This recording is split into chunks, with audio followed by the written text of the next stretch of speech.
When you're talking with the homeowner, extracting truth, meaning, intent is one of the hardest things to do, and we want to spend 3 modules going over this. Growing up, mom used to say, it's not what you said, but how you said it. And unfortunately, mom was wrong. It's not just what you say or how you said it, it's how that message was received through their eyes, through their ears, and how it landed in their heart and mind. So it is your responsibility for you to deliver that message in a way that it can communicate effectively with the homeowner. Additionally, you are 100% responsible for extracting what it is they're trying to tell you. No matter what they tell you, you need to fully understand the meaning and intent behind everything that they say. Let's pretend you and I were hanging out, and I share with you, hey, I got us this gig. We're digging a pool across the street at that hotel. And immediately, I handed you a spoon. What are you thinking? Steve's got to be crazy. There's no way we can dig a pool with a spoon. Well, that's kind of the hardware we've got from our caveman ancestors. When we're trying to communicate, research shows that our brain operates at 20 million bits per second, but our ability to communicate is 7 bits per second. 20 million versus 7. And so when we're trying to communicate with somebody, we've got to be very intentional in how we are extracting what it is they're trying to tell us. There's a rule. I learned it a long time ago when I first got into sales. To understand what Johnny buys, see the world through Johnny's eyes. And what that means is you need to see what they see and feel what they feel if you really want to connect with them. A lesson I learned a long time ago was you're a genius in your world, but an idiot in theirs. You understand title commitments, due diligence, escrow, and so on, but you haven't the slightest clue what's going on in their head. You can have 7 different people going through foreclosure, and they'll each process it completely differently. We have several rules when it comes to communicating. The first one is we assume a lot. That sounds kind of weird. What we do is we assume a lot, but we assume out loud. Let me share with you an example. We had a home investor in town, and they met with the homeowner, and homeowner asked them, well, when are we closing? And this guy's thinking, well, we're a cash buyer. He says, I can get this done in 7 days. Homeowner says, okay, well, how about you give me a call back tomorrow, and I'll let you know what we decide to do. Calls him back the next day, and he says, well, we went with the other guy. And the guy says, why'd you go with the other guy? They were 5,000 lower. And the homeowner says, well, they allowed us a 60-day close. To which the investor blurts out, well, you didn't tell me you want a 60-day close. Whose fault is that, right? When they asked, how soon are we closing? He should have said, well, I can close as fast as 7 days, but I got a feeling you're looking to, the time frame is important to you. When were you hoping to close? And when the homeowner says 60 days, okay, if we can do that, then what would happen next? And he probably would have gotten the contract.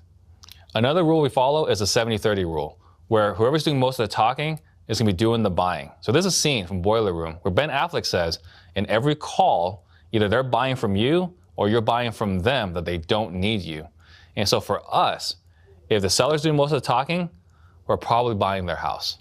If we're doing most of the talking, we're probably buying from them that they don't need us. So the old adage, God gave us 2 ears and 1 mouth for a reason, that's true here as well. Let me share another hypothetical with you. Let's pretend I got some friends in town and I call my wife and say, hey, we're going to the casino with the boys. Are you good with that? How's that conversation going to work? Probably not in my favor. So what does a smart married man say? Hey, honey, do we ever get anything going on? To which she might tell you, well, we have dinner with my parents, so you don't ask about going to the casino. Or she might say, hey, dummy, you forgot we're going over to your parents' house. Again, we're not asking about the casino.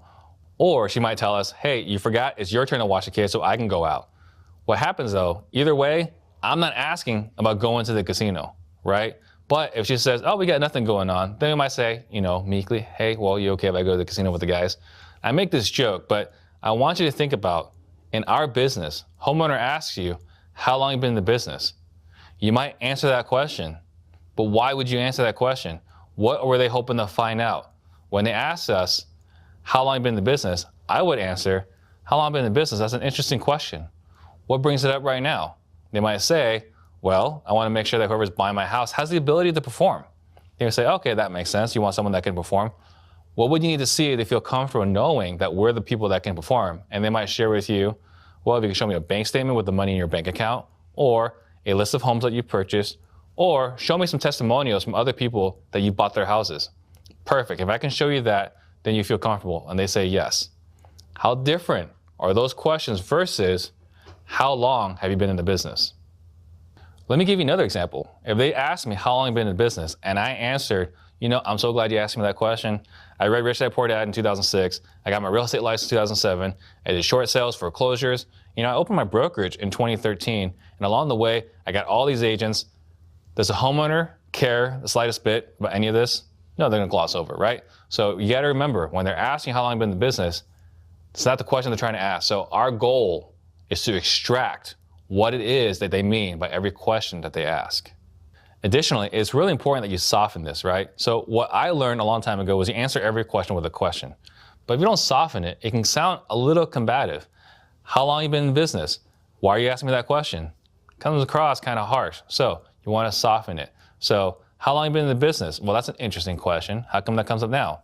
Or how long have you been in the business? I get that question all the time and you're asking me right now because, or how long have you been in business? I have never heard that question before. I'm curious. That question comes up right now because, or how long have you been in business?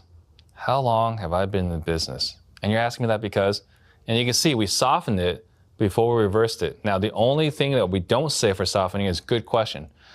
And there's nothing inherently wrong with good question, but the problem is a lot of sales trainers teach to answer questions with good question, and it kind of sounds like a salesperson. We want to remove anything that makes us sound like a salesperson.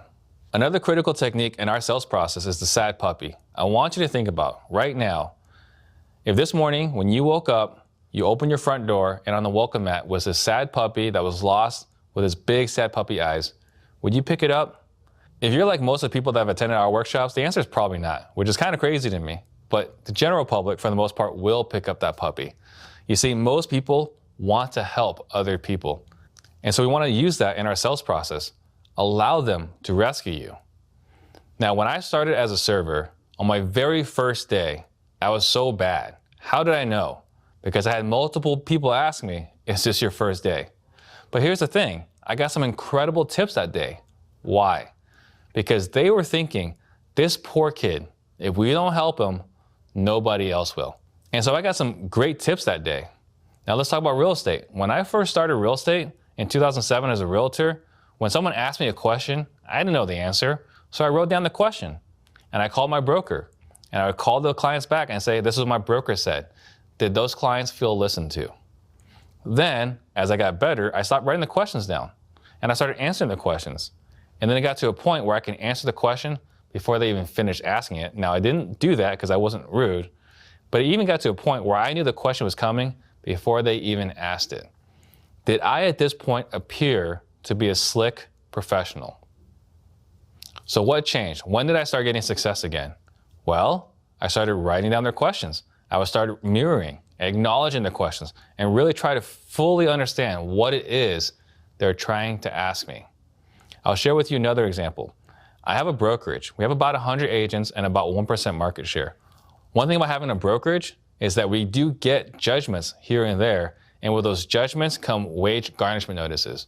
Now, the very first time I got a wage garnishment notice, I was kind of freaked out. Talked to my attorney, he says, oh, you can disregard those. And then, over time we get more. And I did get a call one time from an attorney who was freaking out and asked me, is this Steve Trang? I said, yes. And she said, we issued you a wage garnishment notice and you have not responded. To which I replied, oh, I apologize. My attorney says that I don't have to reply to these. So, if you could just send me an email, let me know what we got wrong. I'll be happy to address it. And she responds, I'm not your attorney. I don't work for you. To which I responded, well, I'm just trying to make this right. I mean, if you could just tell me what we did wrong. And she says again, you're not paying me. You're paying the other guy. Have him figure this out. To which I replied, ma'am, I'm so sorry. I didn't get a chance to go to law school. I'm just a real estate agent. To which she responds, fine, what's your email address? And she gave it to me. So by going sad puppy, I was able to allow her, even though she didn't want to rescue me and help us get this issue resolved.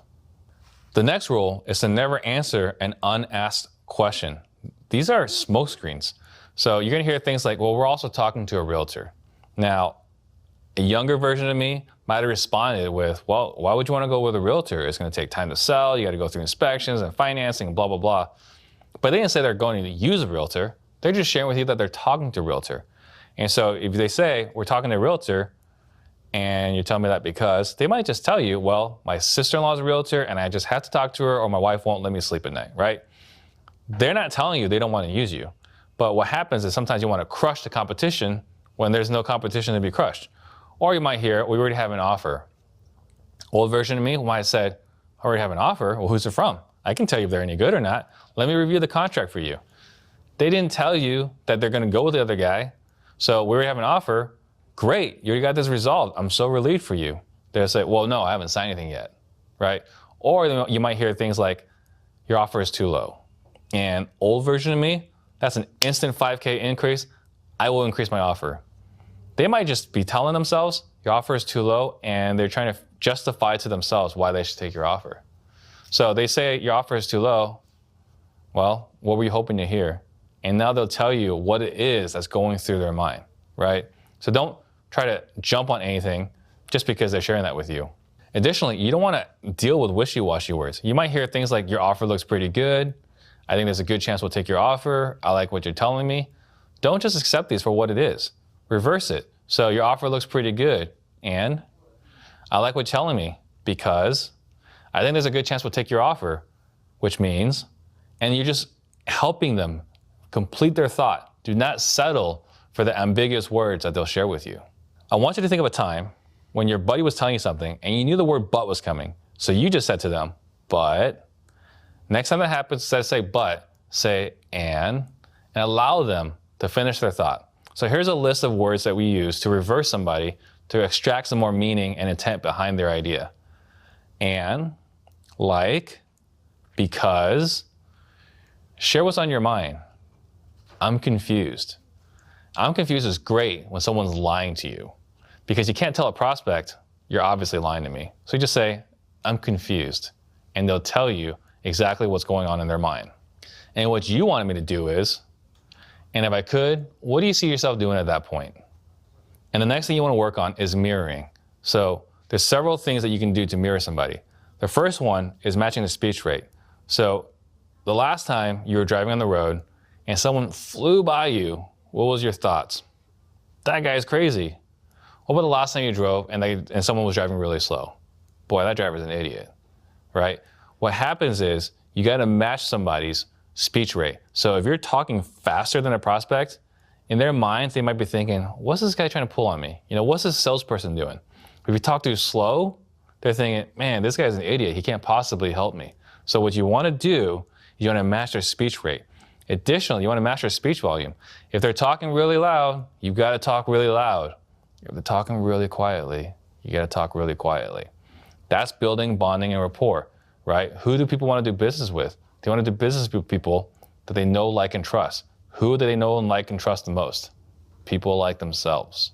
You want to match their vocabulary. If they're using big words, you're going to use some big words. If they're using simple words, use simple language. Match their gestures. If their gestures are out here, your gestures need to be out here. If their gestures are really down here, then your gestures need to be down here. And body language, so key. If their arms are crossed, you need to look for this. If their arms are crossed, you got to cross your arms. If they're crossing their legs, cross your legs. If they're leaning forward, you lean forward. If they're leaning backwards, you lean backwards. And the last one is mirroring their breathing. Now, I'm still working on this one, but if you can match their breathing, you will develop rapport. And the next thing is pacing and leading. You've got to meet your prospects emotionally. Visually, I want you to think about if you were meeting a friend at the park and you were late and they started, you have to catch up, you got to run faster to meet them, and then slow down. So if the prospect is angry, you've got to match the intensity. If they're frustrated, you got to acknowledge it.